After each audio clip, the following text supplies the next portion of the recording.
Bien, y seguimos aquí en el portal. Ustedes saben que los miércoles nos visita algún representante del Instituto Peruano de Economía.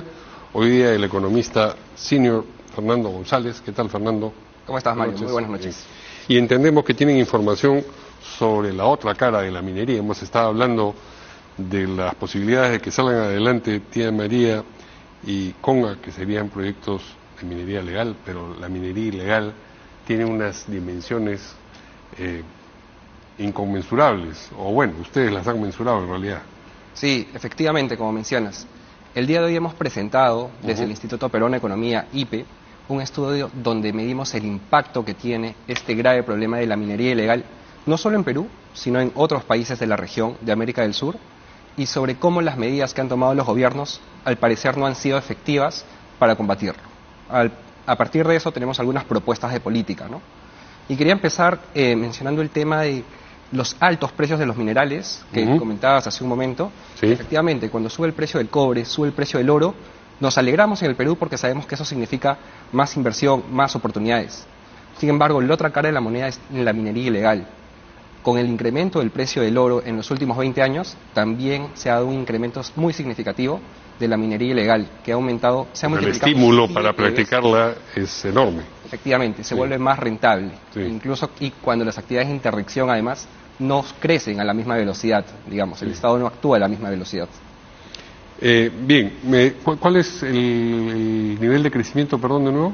La minería ilegal se ha multiplicado 7 veces entre el 2005 y 2023. 7 veces. Ahorita, sí, se ha multiplicado por 7. En el 2023 se exportó alrededor de 77 toneladas de oro ilegal, según lo que hemos estimado en el IPE, y esto es casi ya como lo que se exporta de minería legal. Alrededor del 40% de lo que exportamos es ilegal. Pero además entiendo que las exportaciones de oro en países limítrofes con el Perú no se explican a partir de la producción de oro de esos mismos países, y entonces se presume que por la frontera sale ilegalmente oro que, digamos, originalmente ha sido explotado en el Perú. En efecto. Con eso aumenta más todavía, digamos, las dimensiones presumibles de la minería ilegal. Exacto. Los cálculos que estamos presentando son incluso conservadores. Sí. El oro ilegal que se produce tiene 2 mecanismos de salida. O se infiltra junto con el oro legal y sale ya, por ejemplo, en una sola barra de oro, en un solo lingote de oro, hay tanto oro legal como ilegal, o sale de contrabando hacia otros países como Bolivia, Brasil, países fronterizos, donde luego se exporta a través de esos países. Entonces estaríamos incluso subestimando, pero son los cálculos conservadores, y con estos cálculos conservadores el 40% de lo que exporta el Perú es ilegal en oro. Ahora, me imagino que en otros países de la región también existe minería ilegal. ¿Cómo se compara la situación del Perú con la de, qué sé yo, Colombia, Ecuador, Bolivia? Sí, en efecto, la minería ilegal es un problema que no afecta solamente al Perú, sino también a los países vecinos. Sin embargo, debemos recordar que la minería es un sector clave para la economía del país. Alrededor del 10% del Producto Bruto Interno del Perú proviene de la minería, y por lo tanto la minería ilegal también es produce mayores efectos en el Perú de los que podría producir comparativamente en otros países. De hecho, el 44% del oro ilegal que se produce en América del Sur proviene de Perú, según lo que hemos estimado en el IPE, ¿no? Y ahora, aquí sí es clave... Y el 56% restante es sumando todos los otros países. Sumando todos los otros países que hemos analizado, que en este caso son Brasil, Colombia, Ecuador, Bolivia y Venezuela.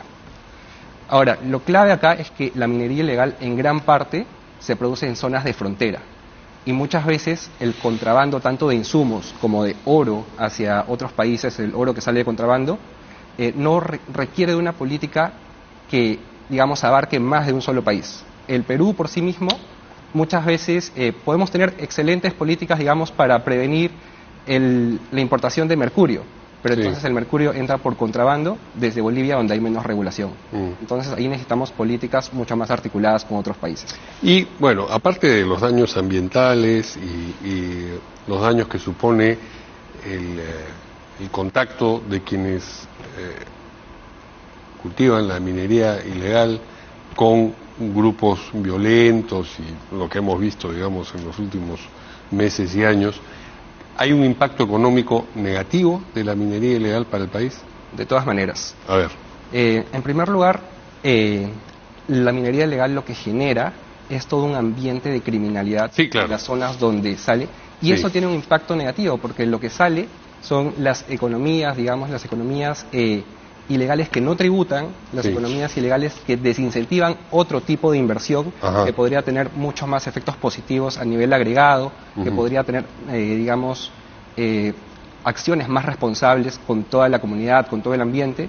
Entonces, en verdad, por más que uno diga, bueno, esto aporta a la producción, en realidad el efecto neto es negativo, porque podríamos estar teniendo otro tipo de producción con estándares ambientales, con estándares sociales, que viene a ser, por ejemplo, la minería legal.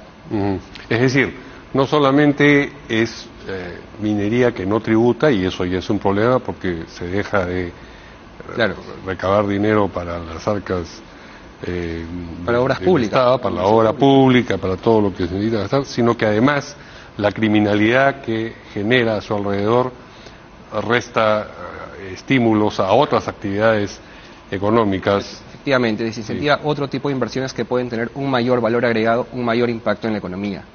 Y aquí es importante considerar que justamente por eso la respuesta del Estado, si bien las políticas punitivas, las intervenciones que han habido, por ejemplo, en Madre de Dios, en La Pampa, han tenido un efecto localizado importante en el 2019, se han desplazado o ha hecho que la minería ilegal se desplace hacia otras zonas, lo que se conoce como efecto globo.